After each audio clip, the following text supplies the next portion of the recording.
Hey, what's up? My name's Karrina Pitman. Welcome to my channel. So I just want to talk about ego really quick. Excuse the lighting and the dog right here. But something that I'm going through a lot lately is noticing the power of our ego. There is a lot of times in life that we go through situations where it's like we think it's not our ego, but in reality it is. And how we respond in certain situations, how we act, or even how we feel about certain things ultimately could be coming from your ego. And sometimes it's really good to actually have that awareness of what that actually is.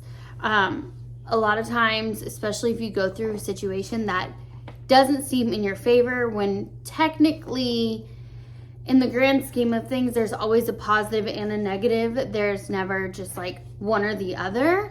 Just like there's always two sides to every story, yada, yada. The same thing is for the ego. So when you think that you go through a situation where you think it is a negative thing, and then down the line you realize it was a positive outcome, but in the moment you might respond in a egotistical way or in a way that might not be serving you nor serving the other person, situation, whatever it is. So a lot of times it could be you trying to get back at somebody, or you being like, oh, revenge, or I could be petty, or that's not gonna roll with me, or whatever the case is. A lot of times we'll go through situations where if something quote unquote negative happens to us, our ego will jump in and try to protect us, and also play a part that most of the time does not do us well. It kind of puts us in this negative energy.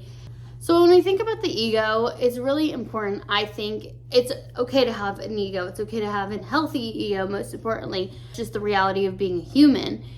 It's having the self-awareness of when the ego is appropriate and when it's not appropriate, and also where you don't have to land in situations where you start regretting your ego popping out, which you should never really have regrets in life. But my 2 cents is, if it's not going to serve you in the long run, and you are able to have quick self-awareness that like this is not necessary in this moment, and you're able to shift that pretty quickly, then switch it up. But that is really it for this video. If you enjoyed this type of content, let me know down below. Follow me on Instagram, subscribe, and I'll keep putting out stuff like this. I get really passionate about like self-awareness and personal development, things like that. But I will see you soon.